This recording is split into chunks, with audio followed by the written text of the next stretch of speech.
So welcome everyone to this webinar. My name is Daithí Brooks. I'm Climate Action Officer with Antashka on the Climate Ambassador Programme. And joining us today for this webinar, we have Dr. Ashling Bourke. Ashling is an Associate Professor of Psychology and Human Development at DCU. Her research and teaching interests include the processes that impact on child and adolescent well-being and children's rights. And examples of some of her current research projects include adolescent engagement in climate change education and social influences on climate change attitudes. Also joining us is Sofia McDarby. She's a former climate ambassador and a current member of the Climate Action Programme Youth Advisory Panel, or CAPYAP as it's affectionately known, and she's currently a fifth-year student. We're here mostly to talk about, I guess, the experience of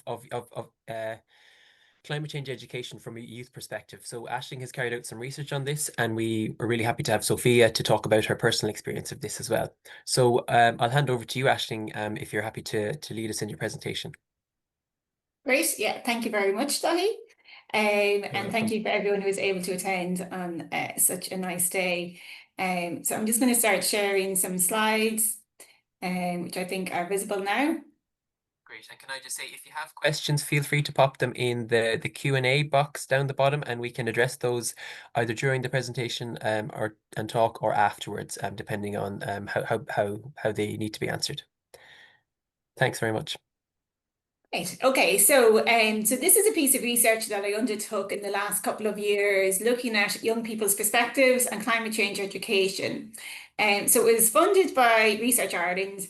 And as part of this, I work in DCU in the Institute of Education. But I'm a psychologist. I'm particularly interested in how young people experience climate change, but also interested in how that intersects with education. So this research project was undertaken initially to look at climate change education, recommendations for what we should do within it.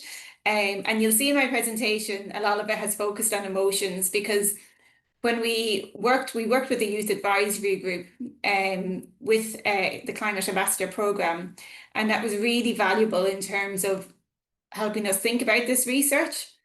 So I went initially with this idea to Research Ireland, and they said, yeah, you can look at this. And then by working with the climate ambassadors as part of youth advisory group and working with a young person as a co-researcher, what happened was the research kind of pivoted more towards looking at kind of the effective responses to climate change. So looking at climate emotions and how they might play a role within education. So for the most part, most of our data is around climate emotions, how young people experience climate change.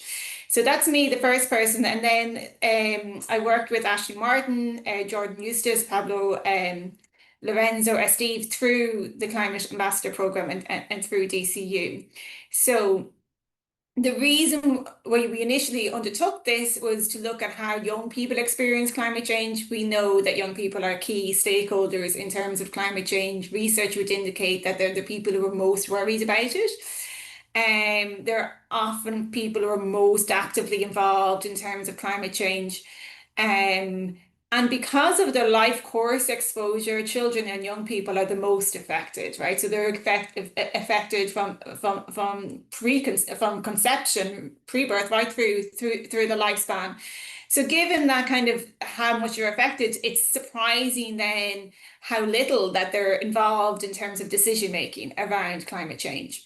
But this isn't unusual in general when we look at kind of decision making. Frequently, children and young people are left out in terms of decision making. So we wanted to look at how young people experience climate change from a young person's perspective, but then using the youth co-researchers and the advisory group to help me kind of direct that in terms of, am I asking the right questions? Am I going to the right participants? And then as I analyze it, am I analyzing it in a correct way to avoid putting this overly adult or overly, like I suppose I'd be kind of in midlife, putting this my particular lens on the research. We also know that young people carry that burden of climate change throughout their lives. So like I said, I'm kind of in my midlife, and I probably started thinking about climate change maybe in my, early 20s. It's not something that's been with me for a long time, so I would experience it differently. And I'm also a developmental psychologist, so very aware of how when at different points in our lives, at turning points in our lives, we start to experience different societal factors on it. So we know that young people are key stakeholders within the context. They're not as consulted in terms of responses as they should be. And then also we know that there are quite differences across groups in terms of how they experience climate change. So young people living in geographical areas which are more significantly impacted by climate change will obviously experience it differently to young people living in other areas. Young people living in low resource contexts will experience it differently. Refugee children and young people who experience precarious housing, gender has a role. So there are many kind of intersectional pieces within that. So it's not just, we're not looking at young people as a whole. But for this project, we were looking at young people living in Ireland and how they considered climate change. So although we know they're adversely affected by it, we also know that for young people particularly, being engaged with climate action, being engaged in different kind of adaptation mitigation efforts can play a really important role in terms of feeling in control and having senses of solidarity. And we know from psychological theory as well, having a sense of autonomy and agency is key to individual well-being. When we're in situations where we feel like we can't control, or when we're in situations where we feel like our own individual behavior cannot have an impact, that has a very significant impact on one's subjective well-being. So when we think about this then in the context of climate change, we see the importance of action and supporting young people to feel some kind of level of autonomy and control within the context. And we know that then things like agency and engagement can then lay the groundwork for a lifetime of engagement with this. So it's not just about the young person, but it's then how they develop throughout their lifespan. And within that context, specific climate actions can build levels of self-efficacy and collective efficacy that can reduce some of the psychological impact. So I'm going to talk to you a little bit about what we know in terms of the psychological impact of climate change. But why I was looking at from a climate change perspective is, or climate education perspective is, the UN framework would put a lot of emphasis on climate change education. There's a lot more kind of focus in terms of what this type of education is, because it's quite different to other types of education. It has a lot of similarities with kind of global citizenship education, different similar kind of socio-political types of education, but it is a different beast in terms of, we have to empower young people with like knowledge and skills and climate literacy, while also thinking about the socio-political elements of it, and also thinking about and this is from a psychological perspective, the emotive or the difficult emotions that can go along with climate change. Because what we have then is teachers or educators in formal and informal contexts having to deal with what we call difficult knowledge. And that can be challenging for some people in terms of how do we talk about something like climate change that can cause such significant issues and difficulties around it, but while also enhancing that agency, autonomy, empowerment that is critical as well. And so particularly from a psychological perspective, I wanted to focus on how, the affect, the emotions that go with climate change. And we know from previous literature that there are significant impacts of climate change on mental health. So a very recent study looked at the impact from conception right through childhood and adolescence can increase the risk of somebody developing a mental illness. And there are many ways that happens. It can happen through direct effects, so young children and young people who experience an extreme weather event, for example, can experience things like post-traumatic stress. After that, depression, anxiety, frequently socio and behavioral difficulties after that. And they're the immediate effects for people who experience that without sufficient resources. But there are also significant indirect effects. So we know that frequently what would be associated with an extreme weather event would be displacement from the family. And what we know from developmental psychology is having a social structure like a family, a medium family, and supports around a child are key for development. So when that is disrupted, frequently people having to leave their home, for example, maybe change school, the school is closed, all of that can have indirect impacts. So people who are already at risk for experiencing kind of adverse mental health impacts, that becomes significantly more so. And then there's also the psychological impacts of poor physical health as a result of climate change. So things like asthma, for example, where we have high rates of in Ireland, like the psychological impacts of that, given the impacts of climate change and air pollution, for example. But many of those have been studied within contexts who experience extreme weather events there would be a significant impact on the lives of young people.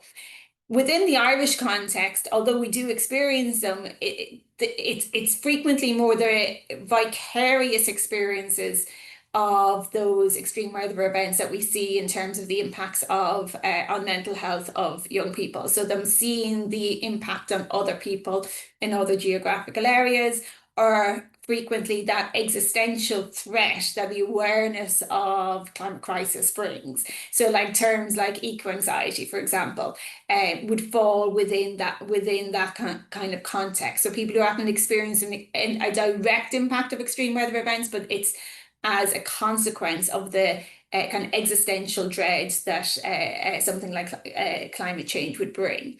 And so we were really looking at the emotions that would fall within those kind of latter categories for this research. And why we're interested in it within the context of education is that for very recent reviews of climate change education have indicated that we need obviously knowledge and skills about the scientific elements of climate change education, but also we need to consider the more affect-driven, the recognition of the impact of climate change on mental health and well-being. And so that's what makes it particularly complex. And climate change education should be contextually tailored, so tailored to the group of young people, but also their geographical location, how that will impact in terms of how they interpret the information that they encounter within climate change education. Recent reviews have also suggested it should be participatory, creative, and engage in lifelong learning. And that's not unusual within the educational context. That's what we would recommend for education generally, that it should be participatory and creative and innovative rather than a didactic information giving type sessions. So what we wanted to do was look at climate change education. So what we did was we used this youth participative approach where we had the Climate Ambassadors Youth Advisory Panel that we met periodically in terms of, they advised us in terms of how we designed the study, who were the participants, the kind of questions we asked, and then when we were analysing the data, we would have had sessions with the climate ambassadors, and they would have advised us in terms of how we might group particular codes into themes, for example, when we were doing a thematic analysis. And then there was a youth co-researcher who conducted some of the focus groups as well. So we conducted focus groups and interviews in schools and colleges around Ireland. We had 25 participants in the age range of 15 to 25. And we used what's called the photo voice methodology. And this methodology is basically where we would have either a focus group or an interview and ask people before coming in, can you bring in some images of climate change? So it was very broad, something that represents climate change for you. So they could have taken images off the internet, they could have taken images, taken photos of their locality and brought it in. And we also had kind of a suite of them ourselves that we brought in. And the reason that photo voice methodology is used frequently in research is it kind of helps to talk about some difficult issues, because it's like a scaffold in terms of discussion, but it helps particularly emotive issues to be able to use an image to kind of convey particular types of emotive responses as well. And then we looked at themes in terms of the analysis, in terms of the data, in terms of how people discussed the particular questions we asked. So in terms of like the questions we asked were about, how does climate change affect you? Do you think about it much? What do you think about when you think about it? And so that was mainly the kind of how does climate change affect you? And then there were questions about climate change education. What's your experience of it? What's your recommendations of it? What we found was that latter part, very little responses were given to that because so much was given to their experiences of thinking about climate change, how it made them feel, their perceptions and their emotions related to that. So for the most part, when we did the analysis, what was coming out very strongly was these effective responses to climate change. So for the most part, like I said, there were these effective, these emotional responses. How do people feel about the impact of climate change? Bear in mind, it was Ireland, you know, a high resource country for the most part. And what we found was for most of these emotions, they were of a socio-political type of emotion. So they were related to wider contextual issues. So sometimes we think about emotions as being individual, you know, how we think about ourselves, levels of happiness or sadness within ourselves. But this was very much outward, thinking about that socio-political. So they're felt inwardly, internally, but it's directed externally. So the first and probably the most prevalent was that idea of worry and fear, what our co-researcher called the uncanny valley of climate change. And the uncanny valley is kind of a term that's come out from AI literature, where people feel this kind of real discomfort when they see something with like a human-like appearance or human-like engagement, and they go, this is a bit weird. So for our participants, we're saying what feels weird for us is that, you know, in school we were told in education about climate change, and now we're seeing it. You know, we're seeing examples either in social media where they talk about the vicarious experience of somebody else, their vicariously experienced by somebody else. So a lot of this research was carried out when there were floods in Spain, and some of the participants had friends who were living there or who had experienced it. So they talked about that really unsettling feeling of it becoming real. What they had learned about was now becoming real. And then some of them talked about the immediate, for them, what they called weird weather, you know, not wearing their coat in February. Or they talked about the impact, the impact of biodiversity loss on their own kind of psychological well-being. So they talked about, like, sometimes I would go out and there was no butterflies, and that made me feel real anxious. So it was that kind of feeling of, you know, we had heard about this, but now this is becoming real. And it made it kind of a significant, I suppose, worry and fear. And some of them felt it like this embodied response, you know, they've really felt it in their body. And that's very similar to how people would have talked about that uncanny valley, you know, that discomfort that comes from the not quite knowing where this is going to go. So that was our first theme. And then we also found a theme of anger and frustration. So there was significant amount of anger and frustration expressed by participants, particularly around things like capitalistic greed. It was focused on corporations or very, very wealthy individuals who are frequently named. So you can see, for example, I should say these images that I've put beside each of these themes, these are the images that people brought to the participants brought to the focus groups. So you can see the first one is like an AI generated image. The second one is a doomsday clock. So these were the types of kind of very socio-political, a very kind of a blaming of particular, very well, you know, particular individuals, very wealthy individuals or corporations, and the frustration at the strength of individual action within the context of people engaging in this.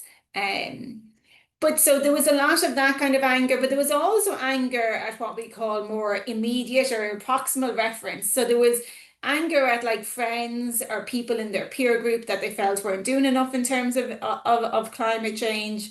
And sometimes they felt like they didn't know how to direct that anger. Where would you go with it? And that then led to frustration.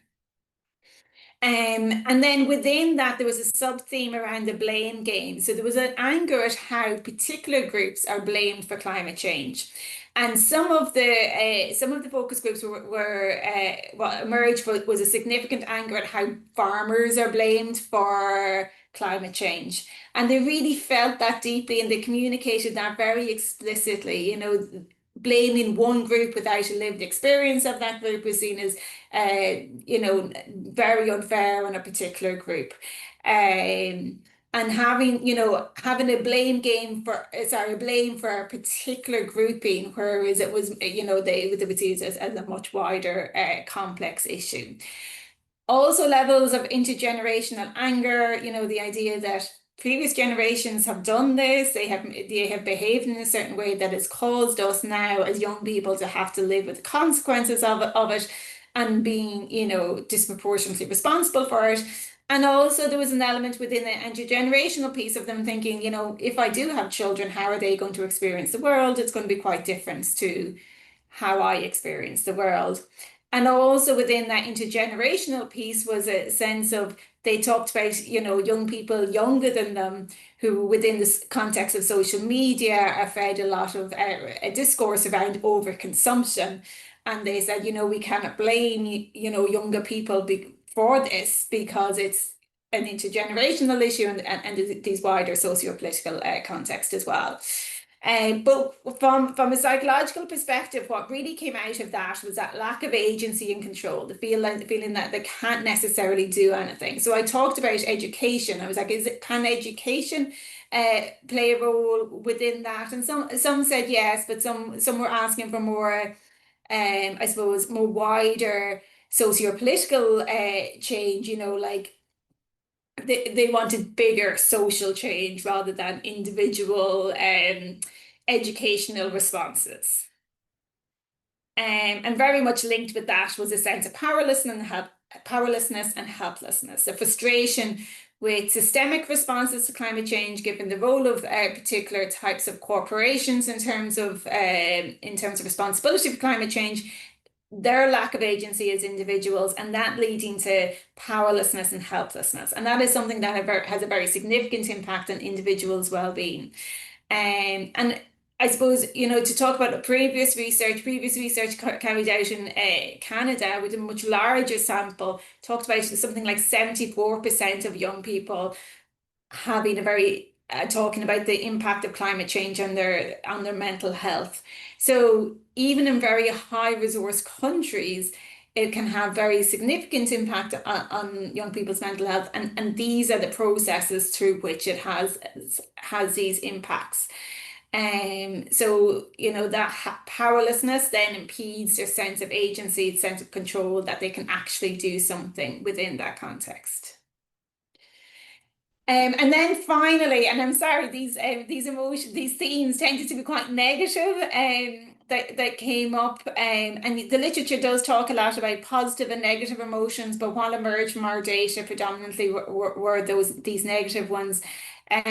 Was sadness generally, just a kind of a level of empathy and sadness for people who are experiencing it more disproportionately, frequently because of geographical location, and the resource intensity of a particular context. And there was a lot of sadness around biodiversity loss as well. So you can see the image there of somebody giving water to a squirrel. You know, you may have seen this before, but they talked about, like, you know, the impact that we are having on animals, and then the impact on the next generation to not experience that same biodiversity that they should experience. And a lot of empathy for animals within the context as well. So that was a sadness. And then we looked at kind of emotional responses. So one of the positive emotions that's frequently cited within the literature is that idea of hope, and people have constructed it differently around constructive hope and realistic hope. So we specifically asked about hope. It didn't necessarily emerge organically. It was quite nuanced in terms of how it emerged. So, like, participants were saying, we can't be blindly optimistic, but equally, you know, we have to have some level of hope within that context. And maybe, Sophia, you might I would love to get your input generally on this, but particularly on the hope piece, because I thought it was something that would emerge more organically in the data, and I'd expected it, and it just didn't. I had asked, we had asked specific questions about it. And some of them said we do have to have hope, but it was kind of always, and that's kind of that construction of constructive hope. And for the most part, humor was the most significant emotional response. And we do find this quite frequently in the literature in terms of how people deal with difficult emotions. It's kind of a disconnect. It's a way of dealing with it in a humorous way. Also, I think within the context of Ireland, we have particular ways around humour, particularly around sarcasm, and that came up quite a bit. Use of sarcasm, people used examples of talking to climate skeptics and kind of how they engage with them. But humor was seen as a way of like, how else are we going to deal with this? But to look at it in terms of, I can cope with it by using sarcasm to do that. And then there was a sense of disconnection, but not disconnection as in they weren't thinking about climate change. So sometimes, especially for the younger group, they might say, oh, I don't think about it. But then, by their discourse and how engaged they were in the interviews and the focus groups, so they were thinking about it, but they felt a level of disconnection. And, that they were like, what's the point in hope in worrying about it? I'm going to make myself feel more anxious and being realistic. There's not that much that I can do about it. So that disconnection is linked to that kind of lack of autonomy and agency. And some of the participants talked about specific actions they have done in their educational context or in more informal contexts that have supported them in terms of feeling like they have a sense of agency. But they said then after that they have a disconnect with it. So they talked about, working with maybe sustainable fashion initiatives, for example, and that helped supporting them in terms of feeling a bit more control. But then it was always going back to that socio-political context again. So they were mainly the findings. We're still interpreting them in terms of what they mean, but I suppose what was particularly surprising for me was the extent to which emotions took over all the conversation rather than recommendations for climate education. It was really like we need to deal with these emotions and how do we deal with them. So in terms of as an educator interpreting it, I suppose the importance of like climate change education addressing these, that we know that these are emotions that go with it. So when we're learning things like mathematics, we might have anxiety and stuff over it, but it's not that same experience for the learner or for the educator within the context. So we need to have more nuanced, more consideration for these particular emotions that go with it. And also, really important is that it's an intersectoral issue, right? So if we're seeing this significant impact in terms of the well-being of young people, then we need to have the sectors of health that deal with mental health and education and climate and youth really talking together about this significant issue, because it is such a significant issue that's only going to, that is not going away. So in terms of a response, it needs to be that kind of intersectoral response. It's not a response that will just be addressed by climate policy. It won't just be addressed by educational policy. It needs to have that intersectoral piece within it. And for me, that engagement of youth voice was key in terms of the research. I think I would have found completely different results had I not engaged with that youth panel. And again, Sophia, you might talk about your experience with being on such a panel, but like engaging youth voice is so key within it in terms of doing the research, and then in terms of implications, what the research means, and where do we go from here with it.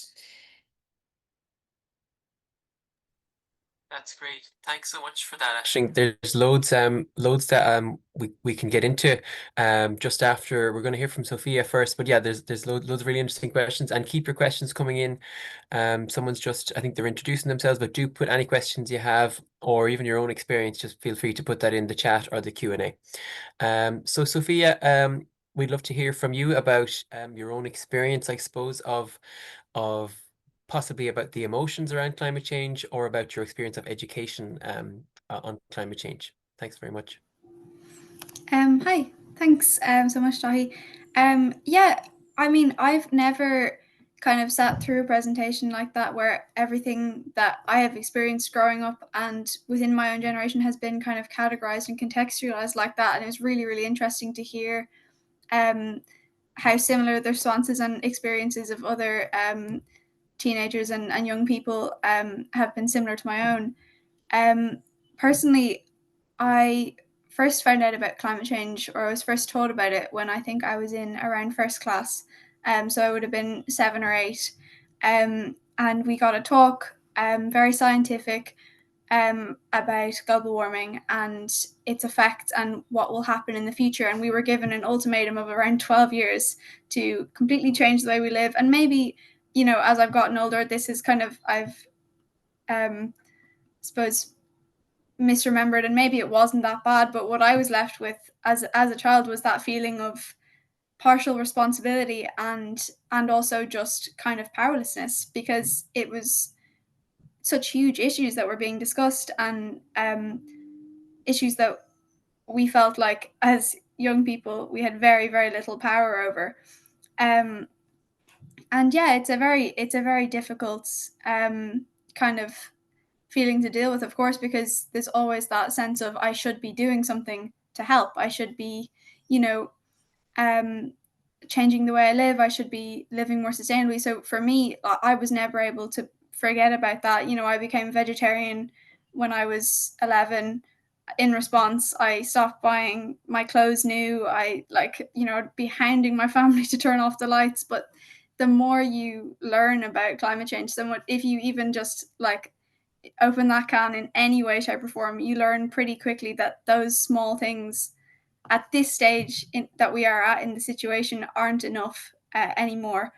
Maybe they would have been, 50 years ago, but not so much anymore. And that, again, is another kind of layer of like, well, what can I do?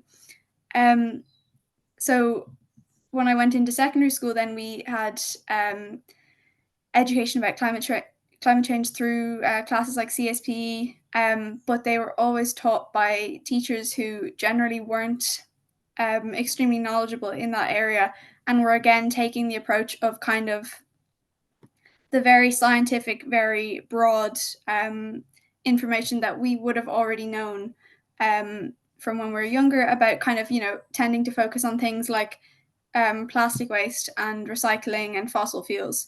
Very, very broad, kind of general points of discussion that, again, the individual can't really affect massively because it's a huge systemic problem. So I found, again, that there wasn't really a focus on, what we could do, or rather, there was a focus on what we could do, but knowing what I did about climate change, I knew it wasn't enough. And to be honest, most of the people in my generation knew that as well. And yeah, it's just something that caused a lot of anxiety for me personally. I was never able to, some of my peers, some of my friends, they're like, oh, I don't think about it. It's too late for us, like it's like they had a very kind of disconnected, almost apathetic attitude towards it, some of them. But I was never able to kind of not think about it, you know what I mean? And sometimes I wish I had been able to, because it did cause me a lot of stress, but for some reason I just couldn't. So I started researching areas that I felt like the individual could impact. So I became really passionate about fast fashion and greenwashing and circular economy, waste colonialism, all these issues that, as an individual, as a consumer, we actually control in a sense. And again, it is a huge systemic issue, but it was something that if we banded together, we could actually massively impact. And I also found it very surprising that we hadn't already been taught about this. Of course, it was mentioned very briefly, very broadly in our general climate education, but I found that the more I researched it, the more I was kind of shocked at how much I didn't know about it, and how much others didn't know either. So I started giving talks in my school to the younger years and to my peers about fast fashion and later greenwashing, because I was like, this is something that has allowed me to feel like there's a small amount of hope, that there's a small amount of empowerment. This is something I can do to kind of try and spread the word about an issue that we might actually be able to impact. And as this went on, it is a really good feeling, starting to kind of feel like you're taking control of an issue that is kind of, for personally anyway, I struggled with for many years. But even still, I was being, my friends would come up to me and they'd be like, look what I just bought from Shein. Like, it's amazing. Like, I love all these things. I'm like, do you not know who you're talking to here? Like, I'm not really the right person to, and, I'm just kind of sitting there. I'm like, do you, like, that this is not a good thing, that it's massively damaging. Like, how are you able to continue supporting it? And I think a part of that is just the education that we are given is not nearly comprehensive enough. It's not nearly kind of, I suppose, broad enough in terms of, it doesn't cover many social issues of climate change, or, the day-to-day realities of what goes on behind, closed doors in terms of companies and brands and their practices. And I think if there was more focus on that aspect of things and less focus on, the fact that we have 12 years to stop all fossil fuels. And like, well, I can't do anything about that. I don't pay my electricity bills. I don't,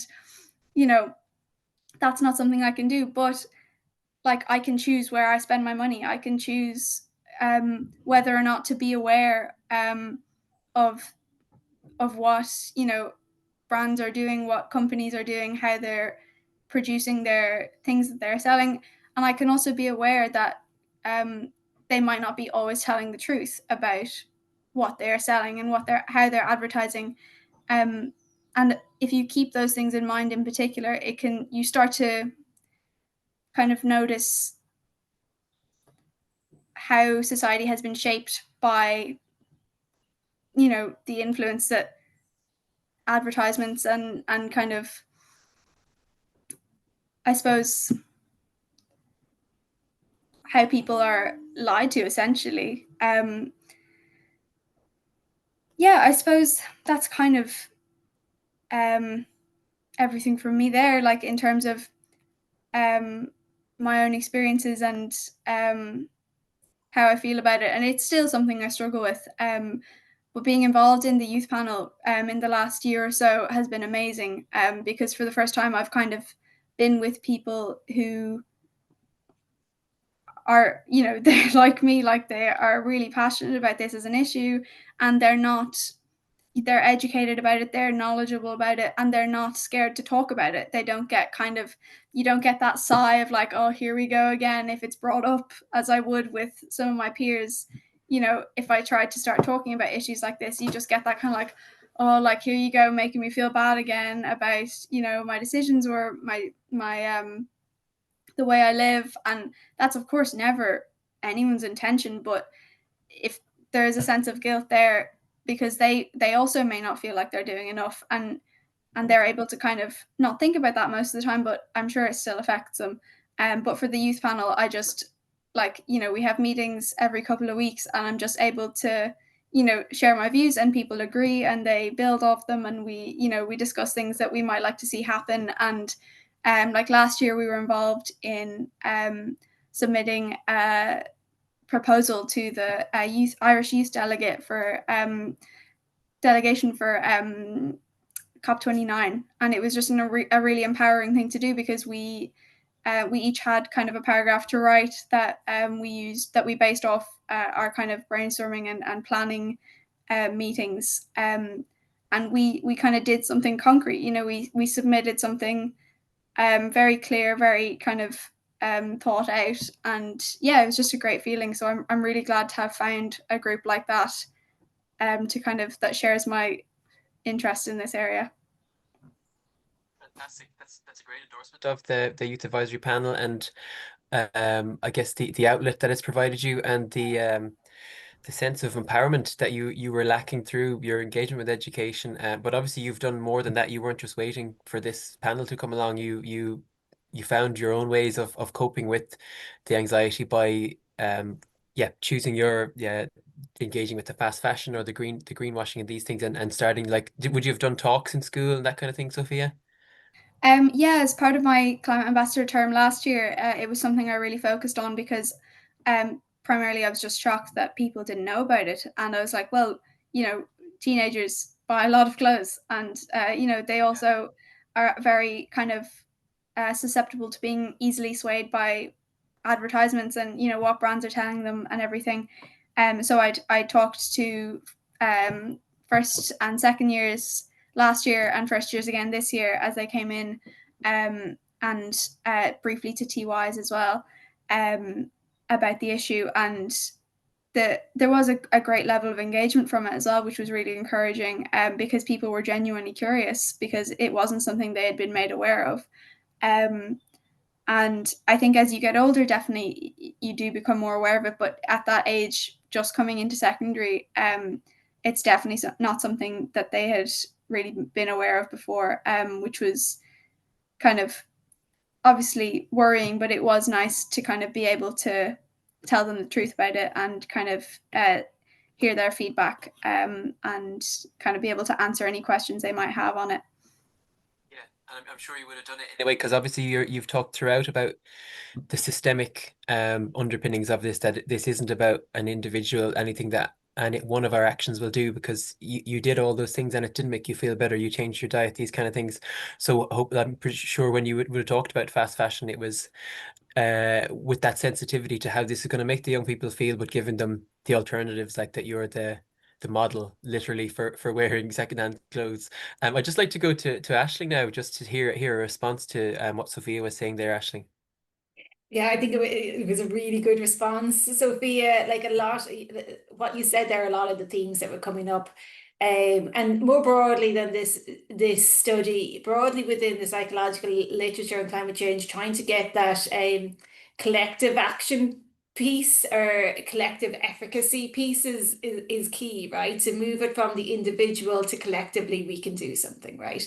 And I think your talk about actually having to do something and then being involved with a group of similar minded people is key to that, right? In terms of how you feel some level of hope within the context. Like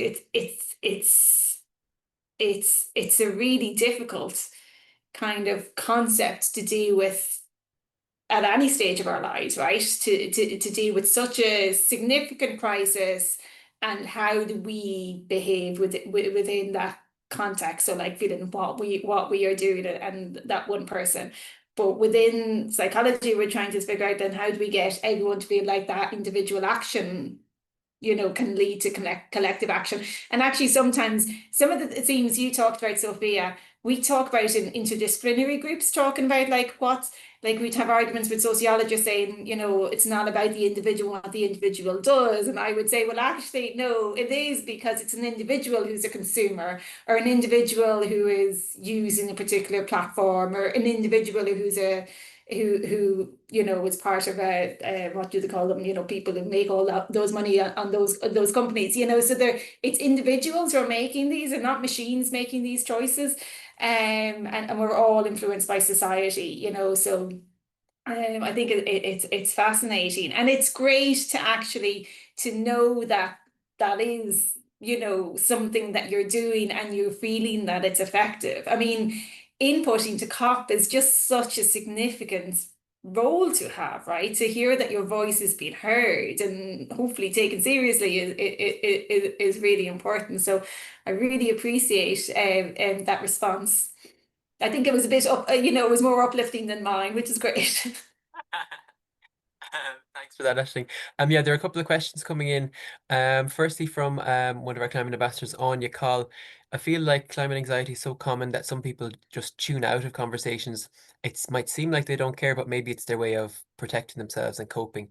Um, she asked, do we have to go some way to keeping these conversations open and keeping people engaged? What would you have any advice for that, or anything that the literature or your research would suggest, Ashling, for persevering with these conversations?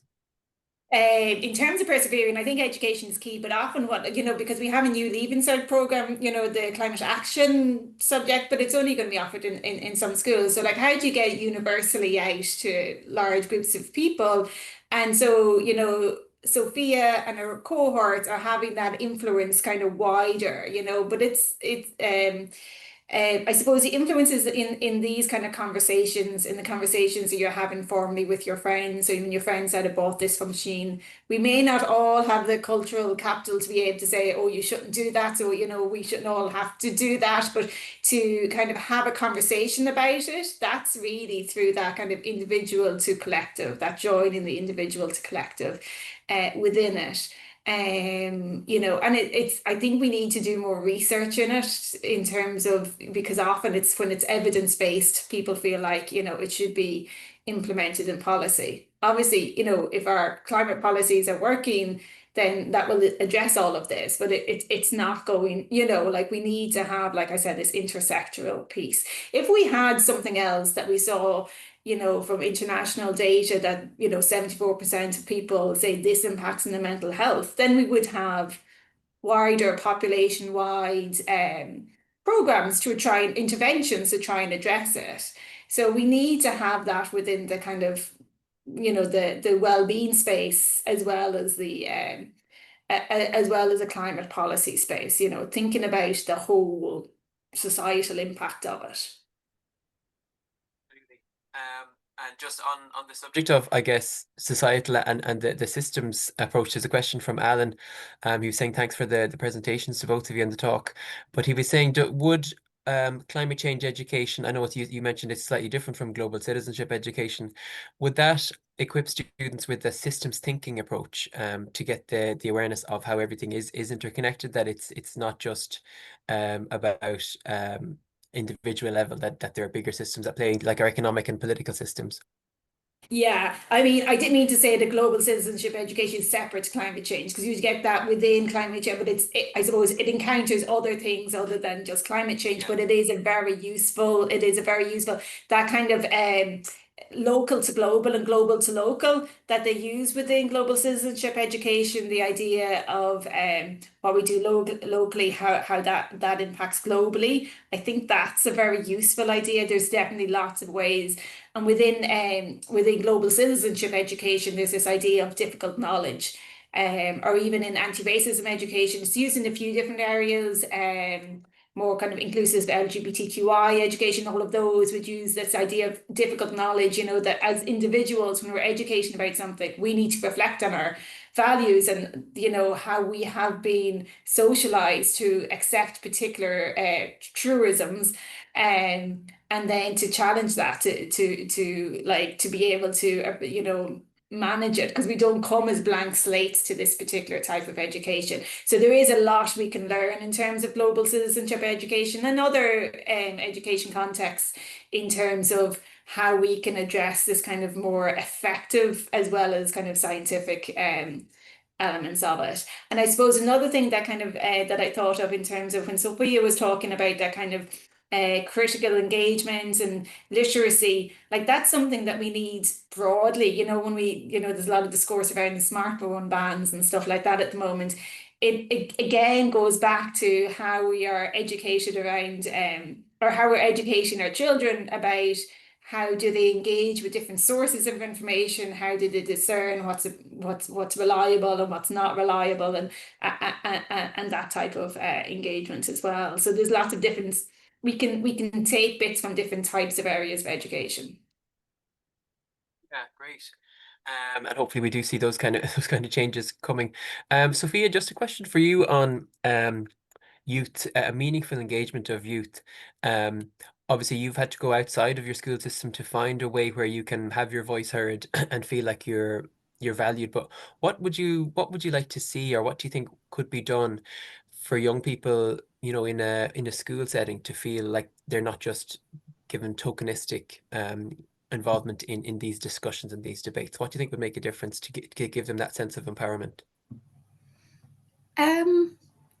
I don't know. I suppose more groups like the one I'm in would be great. I mean, I think even more encouragement from kind of teachers as well to get involved in groups like that would be good as well, because I think like I was someone who was very aware of climate change as an issue, and was very kind of passionate about it, but a lot of people in my generation aren't. And like, you know, it was said in the question earlier, it's 100% just a defense mechanism in a lot of ways.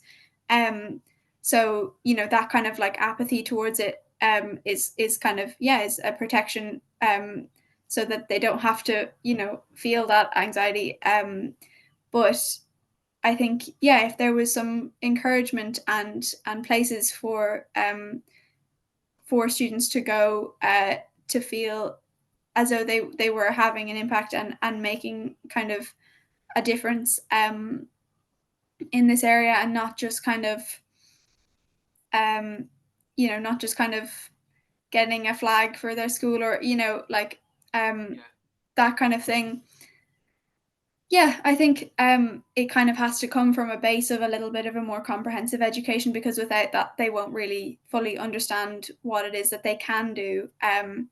But that would definitely be something that would help, I think.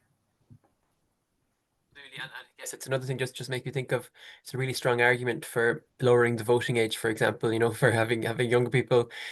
People think that people would be doing sabotage votes, but I think the people who are interested and engaged in the social issues are the only ones who are the majority of those who would be voting. So when we hear from young people like yourself, obviously, who are so engaged and so passionate already, you'd make a very good case for that.